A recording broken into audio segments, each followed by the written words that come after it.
America પહેલીવાર Iran વિરુદ્ધ hypersonic મિસાઇલોનો ઉપયોગ કરી શકે છે. અમેરિકાની સેન્ટ્રલ કમાન્ડના કમાન્ડરે રાષ્ટ્રપતિ ટ્રમ્પને ઈરાન વિરુદ્ધ સંભવિત હુમલો કરવાના વિકલ્પોની જાણકારી આપી છે. ફોક્સ ન્યૂઝ અનુસાર એડમિરલ બ્રેડ કૂપરે વ્હાઇટ હાઉસના સિચ્યુએશન રૂમમાં ટ્રમ્પ સાથેની બેઠકમાં આ વિકલ્પો રજૂ કર્યા. તેમણે જણાવ્યું હતું કે જો ટ્રમ્પ ફરીથી હુમલો કરવાનો નિર્ણય લે છે તો એક નાનો પણ ખૂબ શક્તિશાળી હુમલો કરી શકાય છે. રિપોર્ટ અનુસાર આ હુમલામાં ઈરાનની બાકી રહેલી સૈન્ય તાકાત, તેના નેતાઓ અને મહત્વપૂર્ણ માળખાકીય સુવિધાઓને નિશાન બનાવી શકાય છે. રક્ષા મંત્રાલય કેટલાક નવા અને એડવાન્સ હથિયારોનો ઉપયોગ કરવા પણ વિચારી રહ્યું છે. આમાં ડાર્ક ઈગલ નામની હાઇપરસોનિક મિસાઇલ પણ સામેલ છે. આ મિસાઇલ લગભગ 2000 માઇલ દૂર સુધી નિશાન સાધી શકે છે અને ઈરાનના બાકી રહેલા બેલિસ્ટિક મિસાઇલ લોન્ચરોને ટાર્ગેટ કરી શકે છે. આ ઉપરાંત B-1B લાન્સર બોમ્બર વિમાનોની હાજરી પણ વિસ્તારમાં વધારવામાં આવી રહી છે. કોમર્શિયલ સિલિન્ડર આજે એટલે કે 1 મે થી ₹993 મોંઘો થઈ ગયો છે. દિલ્હીમાં તે ₹3071.50 મળી રહ્યો છે. ન્યૂઝ એજન્સી એનઆઈએ સૂત્રોના હવાલેથી આ જાણકારી આપી છે. આ ઉપરાંત ઓનલાઈન ગેમિંગ રૂલ્સ 2026 પ્રભાવી થઈ ગયા છે. કોમર્શિયલ સિલિન્ડર ₹993 સુધી મોંઘો થઈ ગયો છે. ઓઇલ કંપનીઓએ કોમર્શિયલ ગેસ સિલિન્ડર ₹993 મોંઘો કરી દીધો છે. દિલ્હીમાં તેની કિંમત ₹3071.50 થઈ ગઈ છે. તે પહેલા તે 2078.50 મળી રહ્યો હતો. અમદાવાદમાં તેનો ભાવ ₹3091 થઈ ગયો છે. દેશમાં આજે ઓનલાઈન ગેમિંગ રૂલ્સ 2026 અમલમાં આવી ગયા છે. આ અંતર્ગત ઓનલાઈન ગેમિંગ ઓથોરિટી ઓફ ઇન્ડિયાની રચના થશે. આ સંસ્થા ઓનલાઈન ગેમ્સને રેગ્યુલેટ કરવા, તેમને અલગ અલગ કેટેગરીમાં વિભાજિત કરવા અને તેમની મોનિટરિંગ કરવાનું કામ કરશે. આ અંતર્ગત ગેમ્સને 3 કેટેગરીમાં વિભાજિત કરાય છે: online money games, online social games અને ઈ સ્પોર્ટ્સ. મની ગેમ્સ પર પ્રતિબંધ છે, જ્યારે અન્ય ગેમિંગ પ્લેટફોર્મ માટે રજિસ્ટ્રેશન ફરજિયાત રહેશે. ગાંધીનગરના સીમાડે આવેલા ચિલોડા ગામમાં આજે વહેલી સવારે પ્રેમી પંખીડા એકસાથે ગળાફાંસો ખાધેલી હાલતમાં મળી આવતા ચકચાર મચી છે. ચિલોડા ગામના સરકારી બોરકુવા પાસે આવેલા આંબાના ઝાડે સાડી વડે ગળાફાંસો ખાઈ પ્રેમી પંખીડાએ આત્મહત્યા કરી લીધી છે. પોલીસે તપાસ શરૂ કરી છે. ચિલોડા ગામમાં રહેતા પુરુષ અને મહિલા વચ્ચે છેલ્લા કેટલાક સમયથી પ્રેમ સંબંધો હતા. પરિણીત મહિલાનું તેમના પતિ છૂટક મજૂરી કામ કરીને પરિવારનું ભરણ પોષણ કરે છે. આ દંપતીની એક દીકરીના લગ્ન થઈ ચૂક્યા છે. બીજી તરફ પુરુષના અગાઉ છૂટાછેડા થઈ ગયા હોવાનું જાણવા મળ્યું છે. પ્રાથમિક તપાસમાં આ પ્રેમ પ્રકરણના કારણે લેવાયેલું અંતિમ પગલું હોવાનું સામે આવ્યું છે. પોલીસે એફએસએલ અને મામલતદારને સ્થળ પર બોલાવી તપાસ તેજ કરી છે. અમરેલી જિલ્લાના સાવરકુંડલા તાલુકાના બારડા ગામમાં સનસનાટી ભરેલી ઘટના બની છે. સુરતમાં કડિયાકામ કરતો યુવક પરિણીતાને ભગાડી ગયો હતો, જે બાદ યુવકની શંકાસ્પદ હાલતમાં લાશ મળી હતી. આ મામલે તાજેતરમાં સોશિયલ મીડિયામાં વિડીયો વાયરલ થયો હતો, જેમાં યુટ્યુબર આ યુવક પાસે માફી મંગાવતો હોવાનું સામે આવ્યું હતું. જે મામલે પોલીસે જાણીતા યુટ્યુબર સહિત 3 લોકો સામે હત્યાનો ગુનો નોંધી તપાસ હાથ ધરી છે. મૃતક યુવકની ઓળખ 26 વર્ષીય નિલેશ રમેશ ચુડાસમા તરીકે થઈ છે. નિલેશ સુરતમાં કડિયાકામ કરતો હતો અને આ દરમિયાન તેને આહિર સમાજની એક પરિણીત મહિલા સાથે પ્રેમ સંબંધ બંધાયો હતો. નિલેશ આ મહિલાને ભગાડી ગયો, જે વાતનું મનદુખ રાખીને આરોપીઓએ તેનું કાસળ કાઢી નાખવાનું કાવતરું ઘડ્યું હોવાનું પ્રાથમિક તપાસમાં બહાર આવ્યું છે. મધ્યપ્રદેશના જબલપુર ખાતે બરગી ડેમમાં ગુરુવારે સાંજે પર્યટન વિભાગનું એક ક્રૂઝ અચાનક આવેલા ભારે વાવાઝોડાના કારણે ડૂબી ગયું. અત્યાર સુધીમાં 9 મૃતદેહ મળ્યા છે. 28 લોકોને સુરક્ષિત બહાર કાઢ્યા છે. તંત્ર મુજબ 4 લોકો હજુ પણ ગુમ છે. જણાવાઈ રહ્યું છે કે દુર્ઘટના સમયે ક્રૂઝમાં લગભગ 43 થી 47 પ્રવાસીઓ સવાર હતા.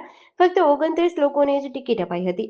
દુર્ઘટનાના કિનારાથી લગભગ 300 મીટર દૂર થઈ બરગી સિટી સીએસપી અંજુમ મિશ્રાએ જણાવ્યું કે શરૂઆતી બચાવ કાર્યમાં એસડીઆરએફે ઘણા લોકોને બચાવ્યા, પરંતુ અંધારા અને ખરાબ હવામાનના કારણે રાહત કાર્યને અસર થઈ હતી. શુક્રવારે સવારે ફરીથી રેસ્ક્યુ ચાલુ છે. આ દરમિયાન રાજ્યના પ્રવાસન મંત્રી ધર્મેન્દ્ર લોધી જબલપુર પહોંચ્યા છે, પરંતુ તેમનું આશ્ચર્યજનક નિવેદન સામે આવ્યું છે. એક સવાલના જવાબમાં તેમણે કહ્યું કે નર્મદામાં પેટ્રોલ અને ડીઝલ બોટ પર પ્રતિબંધ છે. તેમની આ વાતની ખબર નથી. દુર્ઘટના મામલે પીએમ મોદીએ દુઃખ વ્યક્ત કર્યું છે.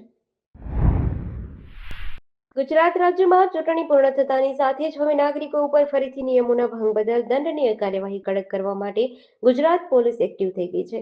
આજે 1 મે થી 31 મે સુધી રાજ્યમાં હેલ્મેટ ન પહેરનારા લોકો વિરુદ્ધ કાર્યવાહી કરવા માટે પોલીસ દ્વારા ડ્રાઈવ કરાશે. સ્ટેટ ટ્રાફિક બ્રાન્ચ દ્વારા ટુ વ્હીલર ચાલકો ફરજિયાત હેલ્મેટ પહેરે તેના માટે આ ડ્રાઈવ યોજાઈ છે. સરકારી અધિકારીઓ અને કર્મચારીઓ પણ આ નિયમનું પાલન કરે તેના માટે સરકારી કચેરી પાસે પણ ટ્રાફિક પોલીસ મૂકવા અને કાર્યવાહી કરવા જણાવ્યું છે.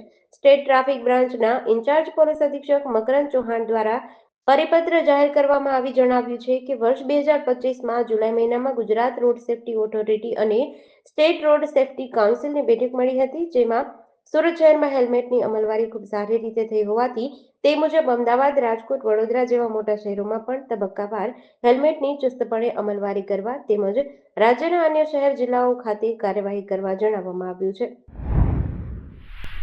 સુરેન્દ્રનગર જિલ્લાના ધ્રાંગધ્રા હળવદ હાઈવે પરથી પોલીસે વિદેશી દારૂનો મોટો જથ્થો ઝડપી પાડ્યો છે. એક ટ્રકમાંથી સફેદ પાવડરની થેલીઓની આડમાં છુપાવેલો કુલ 30,34,240નો મુદ્દામાલ જપ્ત કર્યો છે, જેમાં દારૂની 3,518 બોટલનો સમાવેશ થાય છે. આ કેસમાં એક આરોપીની ધરપકડ કરવામાં આવી છે. સુરેન્દ્રનગર જિલ્લા પોલીસ અધિક્ષક પ્રેમસુખ ડેલોની સૂચનાથી એસીબી પોલીસ ઇન્સ્પેક્ટર જે જાડેજાએ પ્રોહિબિશન અને જુગાર જેવી બદીઓને નાબૂદ કરવા માટે ખાસ એક્શન પ્લાન બનાવ્યો હતો. આ અંતર્ગત એલસીબી અને પેરોલ ફ્લો સ્કોડની સંયુક્ત ટીમો દ્વારા જિલ્લાના અલગ અલગ હાઈવે રોડ પર પેટ્રોલિંગ હાથ ધર્યું હતું. એલસીબીની ટીમને મળેલ ચોક્કસ બાતમીના આધારે ચુલી ગામના બસ સ્ટેન્ડ પાસે હાઈવે પરથી એક અશોક લેલન ટ્રક રોકવામાં આવ્યું હતું. ટ્રકની તલાશી લેતા સફેદ પાવડરની 200 થેલીઓની પાછળ ગેરકાયદેસર વિદેશી દારૂનો જથ્થો મળ્યો હતો. ભાવનગરના અલકા ટોકીઝ પાસે અલીફ પ્લાઝાની સામે આવેલ ખુલ્લી જાહેર જગ્યામાં હારજીતનો જુગાર રમતા 7 જુગારીઓને રંગે હાથ ઝડપી પાડ્યા હતા. નીલમબાગ પોલીસે 7 શખ્સો વિરુદ્ધ જુગાર ધારા હેઠળ ગુનો નોંધી તપાસ હાથ ધરી છે. મળતી વિગત અનુસાર નીલમબાગ પોલીસ સ્ટેશનના જવાનો પેટ્રોલિંગમાં હતા ત્યારે બાતમીના આધારે રેડ પાડી હતી, જેમાં અલકા ટોકીઝ નજીક આવેલા બોડિયા મહાદેવના ખાંચા પાસે અલીફા પ્લાઝા સામે ખુલ્લી જગ્યામાં રેડ કરતા 7 શખ્સો પૈસા વડે 3 પત્તીનો જુગાર રમતા હતા, જેમાં મોહમ્મદ સુલતાન શેખ, મહેક જીતુભાઈ પરમાર, શૈલેષ રાજુભાઈ ડાબી, સુરેશ હસમુખભાઈ વાજા, અફઝલ અબ્દુલ રહેમાનભાઈ ખોખર, જાહિદ હુસેનભાઈ ખંભાતી, ઇમ્તિયાઝ કરીમભાઈ કાઝી તમામનો સમાવેશ થાય છે. જામનગર મનપાની તાજેતરની ચૂંટણીમાં ભાજપે કુલ 64 બેઠકમાંથી 60 બેઠકો જીતીને પ્રચંડ વિજય મેળવ્યો છે. શહેરના 15 વોર્ડમાં ભાજપની આખી પેનલ વિજેતા બની છે, જેના કારણે શાસક પક્ષની એકતરફી સત્તા સ્થાપિત થઈ છે. આ પરિણામને કારણે મહાનગરપાલિકામાં વિરોધ પક્ષના અસ્તિત્વ પર સવાલ ઉભા થયા છે. કોંગ્રેસ અને આમ આદમી પાર્ટીના ઉમેદવારોને માત્ર વોર્ડ નંબર 12માંથી કુલ 4 બેઠક મળી છે. નિયમો મુજબ મહાનગરપાલિકામાં અધિકૃત વિરોધ પક્ષનો દરજ્જો મેળવવા માટે કુલ બેઠકોના 10% બેઠકો જરૂરી છે. વર્તમાન પરિસ્થિતિમાં કોઈપણ વિપક્ષે આટલી સંખ્યા ન હોવાથી જામનગર મહાનગરપાલિકામાં વિરોધ પક્ષના કાર્યાલયને તાળા લાગવાની સ્થિતિ સર્જાઈ છે. રાજકીય વર્તુળોમાં એવી પણ ચર્ચા છે કે શાસક પક્ષ દ્વારા નામમાત્ર વિરોધ પક્ષના નેતાની નિમણૂક કરવાની પરંપરા પણ આ વખતે શક્ય નહીં બને. સુરતમાં મહિલાઓ અને બાળકીઓ વિરુદ્ધના ગુનાઓમાં ચિંતાજનક વધારો થઈ રહ્યો છે. સચિન જેઆઈડીસી પોલીસ સ્ટેશનની હદમાં આવેલા કંસાર રોડ પર એક શરમજનક ઘટના બની છે.